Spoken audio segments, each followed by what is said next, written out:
ನನ್ನ ಎಲ್ಲ ಸ್ನೇಹಿತರಿಗೂ ಪ್ರಸಾದ್ ಕೈ ರುಚಿ ಯೂಟ್ಯೂಬ್ ಚಾನಲ್ಗೆ ಸ್ವಾಗತ. ಇನ್ನೂ ಯಾರು ಕೂಡ ನನ್ನ ಚಾನಲ್ಗೆ ಸಬ್ಸ್ಕ್ರೈಬ್ ಮಾಡಿಲ್ಲ, ಎಲ್ಲರೂ ಸಬ್ಸ್ಕ್ರೈಬ್ ಮಾಡಿ, ಹಾಗೆ ನಿಮ್ಮ ಎಲ್ಲ ಸ್ನೇಹಿತರಿಗೂ ಶೇರ್ ಮಾಡಿ, ಹಾಗೆ ಲೈಕ್ ಮಾಡಿ. ಖರ್ಜೂರ ಕೇಸರಿ ಬಾತ್ ಮಾಡಲಿಕ್ಕೆ ಬೇಕಾಗಿರುವ ಸಾಮಗ್ರಿ: 1 ಕಪ್ ರವೆ, 1 ಕಪ್ ಸಕ್ಕರೆ, 1 ಕಪ್ ಖರ್ಜೂರವನ್ನು ತಗೊಂಡಿದ್ದೀನಿ. ಸ್ವಲ್ಪ ಸಾಕಾಗ್ತದೆ. ಇದನ್ನು ಚೆಂದ ಪೇಸ್ಟ್ ಥರ ಮಾಡಬೇಕು. ಸ್ವಲ್ಪ ಗೋಡಂಬಿ, ಹಾಗೆ ಸ್ವಲ್ಪ ದ್ರಾಕ್ಷಿ, ಒಣ ದ್ರಾಕ್ಷಿ ತಗೊಂಡಿದ್ದೀನಿ. ಹಾಗೆ ಸ್ವಲ್ಪ ಏಲಕ್ಕಿ ತಗೊಂಡಿದ್ದೇನೆ. ಏಲಕ್ಕಿಯನ್ನು ಚೆಂದ ಹುಡಿ ಮಾಡಬೇಕು. ಹಾಗೆ 1 ಕಪ್ ತುಪ್ಪವನ್ನು ತಗೊಂಡಿದ್ದೇನೆ. ಸ್ವಲ್ಪ ಪಾತ್ರೆ ಬಿಸಿ ಆಗಬೇಕು. ಇನ್ನು ಇದಕ್ಕೆ ಒಂದು 3 ಸ್ಪೂನಿನಷ್ಟು ತುಪ್ಪವನ್ನು ಹಾಕ್ತೇನೆ. ಇದಕ್ಕೆ ಇನ್ನು ದ್ರಾಕ್ಷಿ ಹಾಗೂ ಗೋಡಂಬಿಯನ್ನು ಹಾಕ್ತಿದ್ದೇನೆ. ಚೆಂದ ಫ್ರೈ ಮಾಡಬೇಕು ಇದನ್ನು.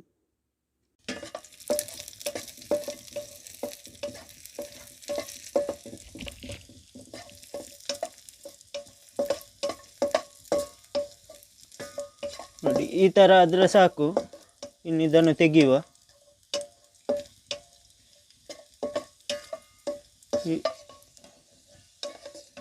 ನೋಡಿ, ಈ ಥರ ಬಂದರೆ ಸಾಕು. ಇನ್ನು ಪಾತ್ರಕ್ಕೆ ಸ್ವಲ್ಪ ಒಂದು 2 ಚಮಚದಷ್ಟು ತುಪ್ಪ ಹಾಕ್ತಿದ್ದೇನೆ.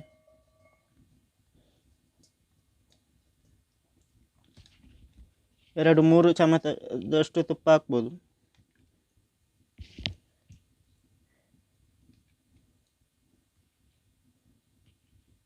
ಇನ್ನು ಇದಕ್ಕೆ 1 ಕಪ್ ರವೆಯನ್ನು ಹಾಕ್ತಿದ್ದೇನೆ.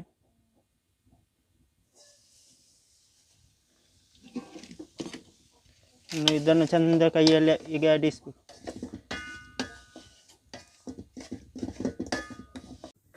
ನೋಡಿ, ರವೆ ಈ ಕಲರ್ ಆಗಬೇಕು. ಇನ್ನು ಇದನ್ನು ತೆಗೆಯುವ.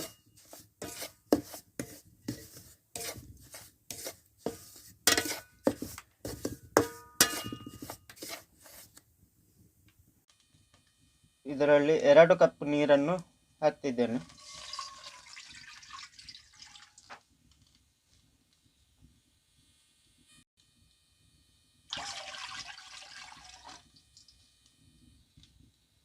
ಎರಡು ಕಪ್ ನೀರು ಹಾಕಿ ಆಗಿದೆ.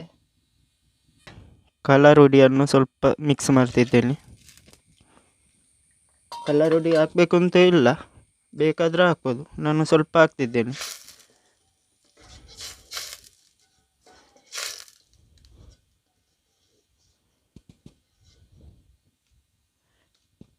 ನೀರು ಚೆಂದ ಕುದಿಬೇಕು.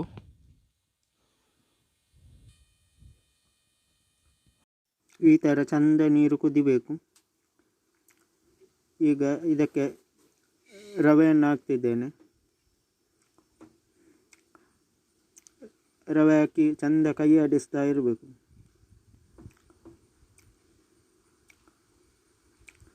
ಚೆಂದ ಗಟ್ಟಿ ಆಗಬೇಕು ರವೆ.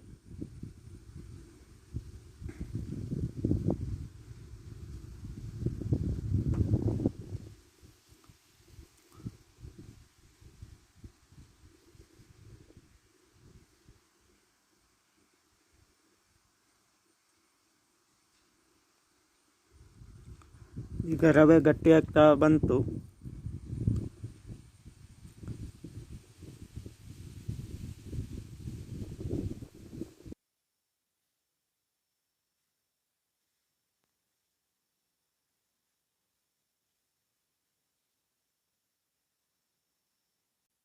ಒಂದು ಕಪ್ ಸಕ್ಕರೆಯನ್ನು ಇದಕ್ಕೆ ಸೇರಿಸ್ತಿದ್ದೇನೆ. ಇನ್ನು ಇದನ್ನು ಚೆಂದ ಮಿಕ್ಸ್ ಮಾಡಬೇಕು. ಸಕ್ಕರೆ ನೀರಾಗಬೇಕು, ಆ ಥರ ಮಿಕ್ಸ್ ಮಾಡಬೇಕು. ಚೆಂದ ನೀರಾಗುವವರೆಗೆ ಮಿಕ್ಸ್ ಮಾಡ್ತಾನೇ ಇರಬೇಕು.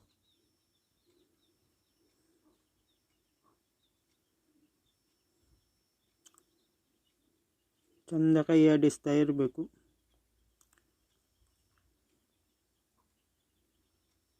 ಎಲ್ಲ ಸಕ್ಕರೆ ಎಲ್ಲ ನೀರಾಗಬೇಕು.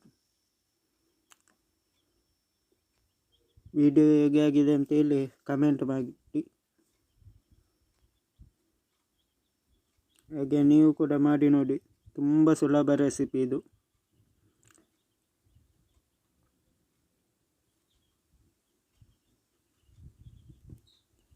ಇನ್ನು ಇದಕ್ಕೆ ಖರ್ಜೂರ ಪೇಸ್ಟ್ ಮಾಡಿಟ್ಟಂಥ ಖರ್ಜೂರ ಪೇಸ್ಟನ್ನು ಇದಕ್ಕೆ ಹಾಕ್ತಿದ್ದೇನೆ. ಇನ್ನು ಇದನ್ನು ಚಂದ ಮಿಕ್ಸ್ ಮಾಡುವ. ಚಂದ ಮಿಕ್ಸ್ ಆಗಬೇಕು.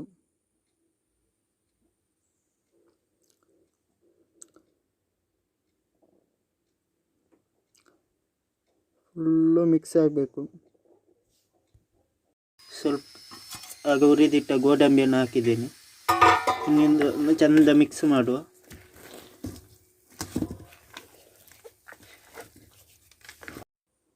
ಇನ್ನು ಇದಕ್ಕೆ ಸ್ವಲ್ಪ ಏಲಕ್ಕಿ ಹಾಕುವ. ಸ್ವಲ್ಪ ಸಾಕು ಏಲಕ್ಕಿ.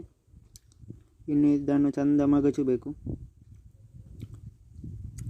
ಈಗ ಖರ್ಜೂರ ಕೇಸರಿ ಬಾತ್ ರೆಡಿಯಾಗಿದೆ. ತುಂಬ ಸುಲಭ ಮಾಡಲಿಕ್ಕೆ. ಖರ್ಜೂರ ಕೇಸರಿ ಬಾತ್ ರೆಡಿಯಾಗಿದೆ. ಈ ರೆಸಿಪಿ ಇಷ್ಟ ಆದರೆ ಲೈಕ್ ಮಾಡಿ, ಶೇರ್ ಮಾಡಿ, ಹಾಗೆ ಸಬ್ಸ್ಕ್ರೈಬ್ ಮಾಡಿ.